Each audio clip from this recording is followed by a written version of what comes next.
Hi, I'm Chad Atkins, and we're here at the CSPC 2017 event in Ottawa, Canada. And I'm absolutely thrilled to have with me today my guest, Laura Coristine, who is a Libra Aero Fellow. Nice to have you here, Laura. Thank you so much for having me. So tell us, what is a Libra Aero Fellow? A Libra Aero Fellow is it's a fellowship designed for early career researchers who are conducting postdoctoral studies at Science Policy Interface.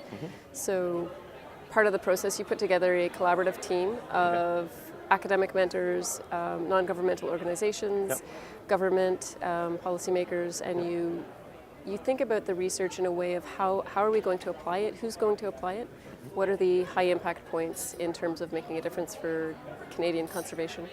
And this is a 2-year program, is that correct? It is, yes. And you're in your 2nd year, I believe? Yes, I am. Okay, so what sort of research are you doing in this role? I work on climate change and trying to find ways to reduce amounts of biodiversity loss. So this is related to Convention on Biological Diversity 2020 targets. There's a series of concrete measures that countries have committed to take in order to maintain biodiversity for the future, and one of those is increasing the amounts of lands in protected areas up to 17%. Yeah.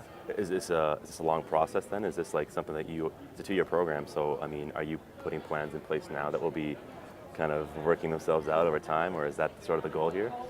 You know what, it's about a policy window, and that policy window opened probably about 1.5 years ago, which was just wonderfully timed for the start of my fellowship.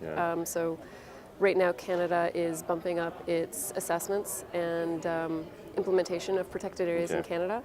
And there's also discussions starting in terms of past 17% protected areas, we still need to do more. What happens next? Because even though we will get to 17%, we still need to make sure that biodiversity is preserved for the future. So we still want to have the polar bears, we still want to have the hummingbirds.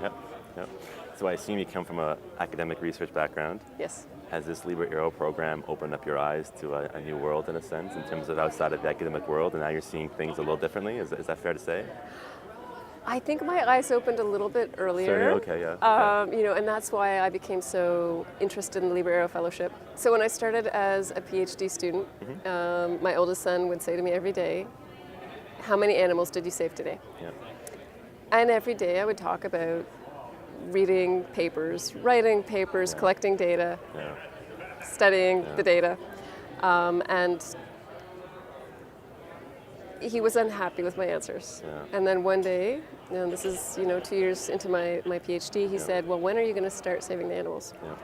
And for me, that was the moment where I realized research had to go a lot further. You know, you can do your science, but if you don't communicate it, if you don't mobilize it, if you don't find the impact points, there's no point. You know, you don't want to sit around and wait 20 years in today's world of global change. So Laura, if someone wanted to find out more about the Libra Aero program, or maybe more about your research or your background, where could they go to do that?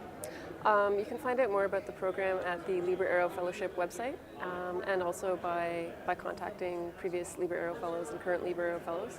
And you can find me online at, my Twitter handle is @LauraCoristine. Perfect, So Laura, thanks for being here today. It's great to meet you. Thanks for having me. Great to meet you.